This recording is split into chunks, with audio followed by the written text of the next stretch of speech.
Hey y'all, welcome to That Tennessee Feeling. I do hope everybody has had a good year so far. We're about, halfway into January. And they're calling for snow. I don't want to do it. Never want to do it, but we're going to do it.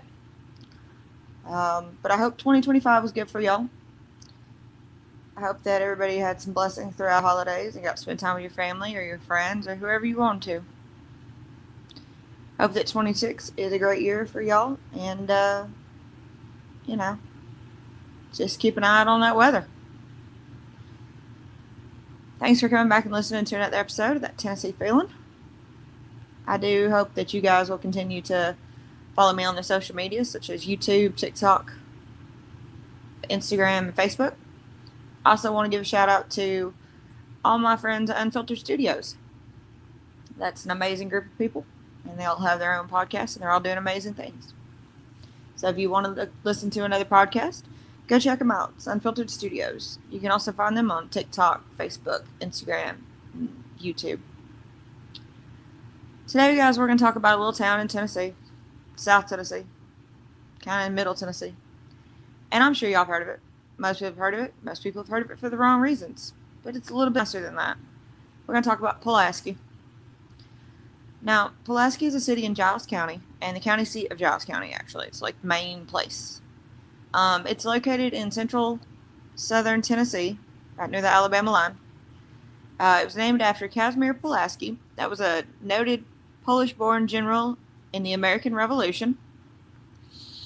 It was actually founded in 1809, and it lasted pretty well, and it kind of grew a little bit till the Civil War. And if you know about Tennessee and the Civil War, you know the Civil War definitely happened in a lot of Tennessee, especially near Murfreesboro. And during the Civil War, a Union took control of Tennessee in 1862. Thousands of African Americans left plantations and farms to join the lines of the Union. They're actually seeking refuge. The Army even set up a contraband camp in Pulaski to help house freedmen and their families, to feed them, to put them to work, to help them fight. And in addition, they also had education classes that were started. In the vicinity of Pulaski, there was a number of skirmishes during the Franklin-Nashville campaign. Union troops occupied the state from 1862, and hundreds of African Americans left and just were given, they were given education, they were given different kinds of jobs, they were given free jobs. Now, Pulaski is also known for another reason, and I've talked about this person, and that's in 1863, Confederate courier Sam Davis, of the Sam Davis home in Smyrna, was hanged in Pulaski by the Union Army. He was a spy, and he was very young, but he was hanged by the Union Army in Pulaski. And Pulaski didn't take too well to that. Locals didn't like that. And after the Confederate War, there's a lot of ill feelings towards a lot of things in Pulaski. And that's probably why you've heard of Pulaski. After the war in late 1865, to be exact, December 24th, 1865, if you'll note, the war ended earlier in 1865, 6 Tennessee veterans of the Confederate Army founded a secret society, later known as the Ku Klux Klan. This was the very first chapter. These men were John C. Lester, John B. Kennedy, James R. Crow, Frank O. McCord, Richard R. Reed, and J. Calvin Jones. And they established the Ku Klux Klan on Christmas Eve, 1865. They created rules for a secret hierarchical society devoted to suppressing freedmen and their white allies and to maintain white supremacy. They held meetings and rallies, and the white insurgents were determined to fight against the political advancement of any freedman and any sympathetic white. They just didn't like it. They knew that's why they had lost the war. Chapters of the KKK quickly organized in other parts of the state and kind of spread through the South.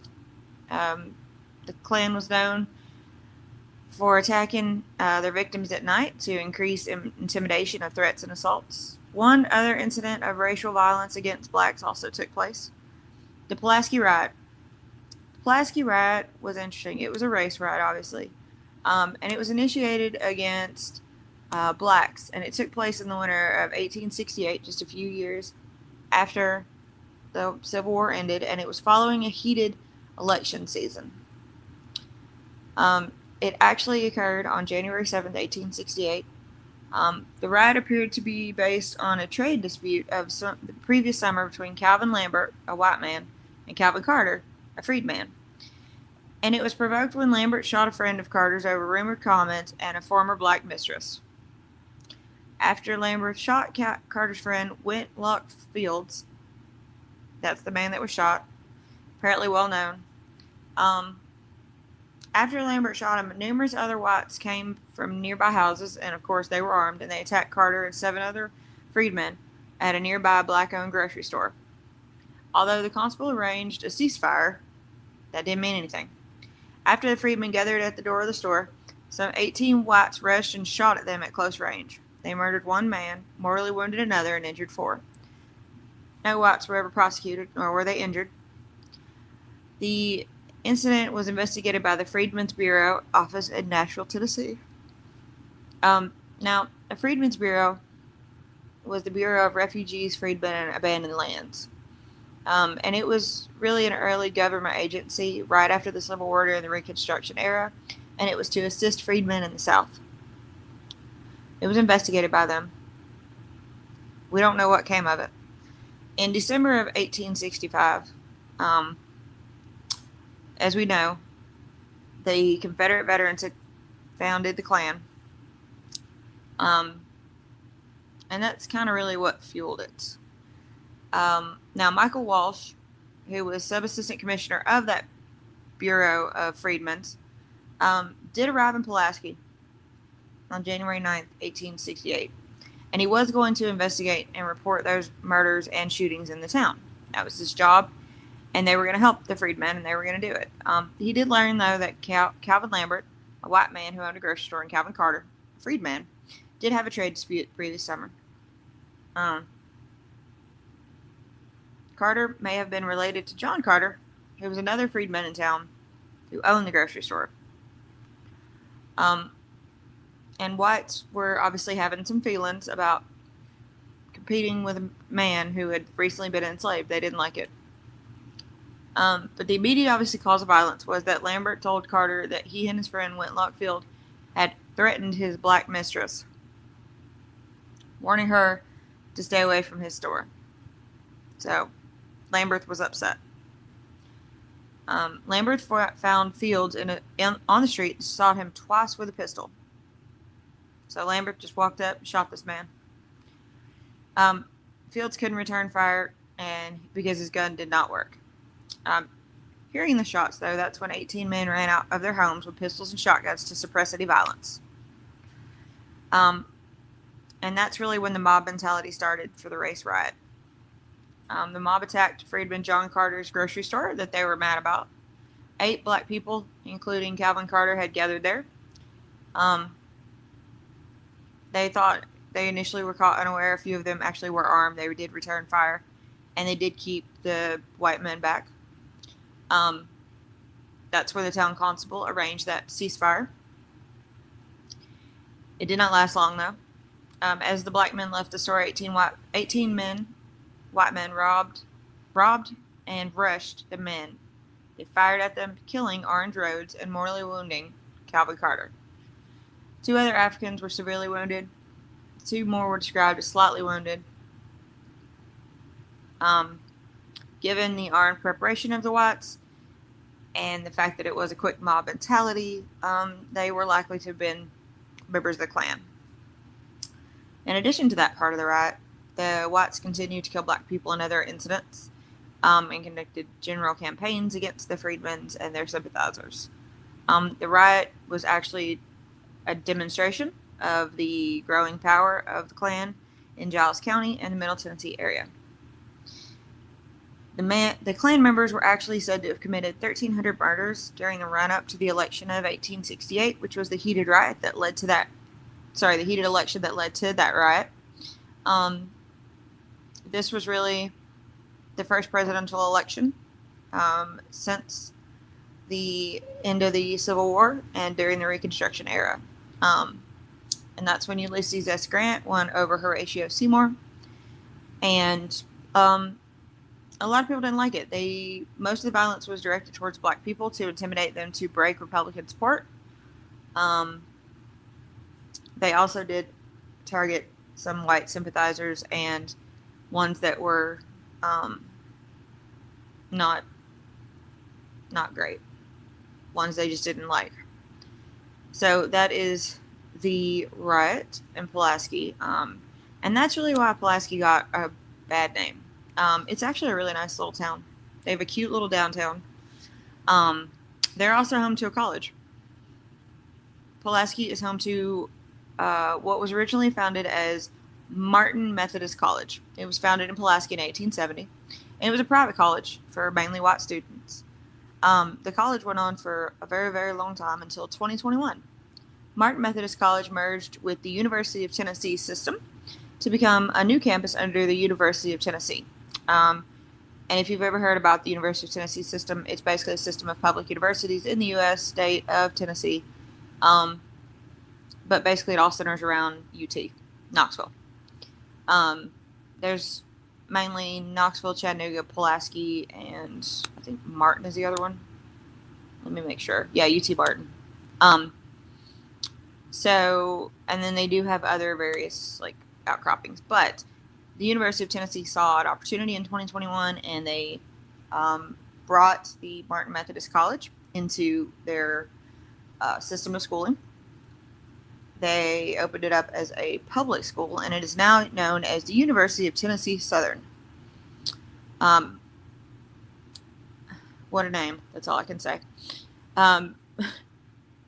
The Pulaski is actually a pretty big town. They have around 8,000 people there. It is right on the Alabama line.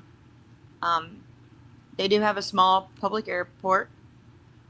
They do have a newspaper called the Pulaski Citizen. It's a local newspaper that does both print and online, and it's been doing it for a while. It was founded in 1854, and it's had continuous publication since 1866. It's kind of cool that they really still have their own this many years later. They are home to Giles County High School. And at one time, Pulaski was home to the Pulaski Baseball Club, an independent minor league baseball team that played in the Tennessee-Alabama League. Pulaski is known for the semi-annual Diana Singing, which is sponsored by Churches of Christ. It's in June and September. Overall, Pulaski is it's not a big town, but it does have some charm. It does also have a really bad mark against it due to its history with the Klan. But, every time I go, people are always really nice. It's a cute little town to drive through. They've got a great, the courthouse is gorgeous. They have what I think is a really good little area. I've been to a couple of the shops, a couple of the restaurants in the area, and I wish that it could overcome, its mark against it. And of course, those kind of people still live everywhere. I'm not saying that, but I'm saying Pulaski's tried to grow against it. They have Big Creek Winery. Say that fast. They are home to the college now, and they do have normal things like a normal little town would. It's actually bigger than most people think. I don't mind the town. But it's really gorgeous backdrop against some of its scenery. I think this town deserves a second chance against what people have said of it in the past. So I'm just, kind of giving Pulaski another little small look. Now they do have Yellow Deli at the Heritage House, and I will say that is one place that I didn't sit well with. And if you know anything about the Yellow Deli, you'll understand why. It's a great place. They have a great menu, and it's right in the middle of downtown. But the Yellow Deli is, it was founded in Tennessee, and it was founded actually in Chattanooga on Brainerd Road. And it's religious.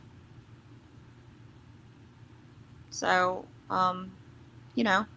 if you're looking for a quaint little place to eat and you want some spirit, not the spirit, the Holy Spirit, check out Yellow Deli. The food was great. Something was off about the atmosphere to me. Because I hear people talk about it all the time, but I'm like, okay, if you liked it, y'all, that wasn't for me. That's fine. They do have a couple nice green spaces. They do have a Sam Davis Park, named after Sam Davis, the Confederate that was hung in Pulaski. But it is a great place for community.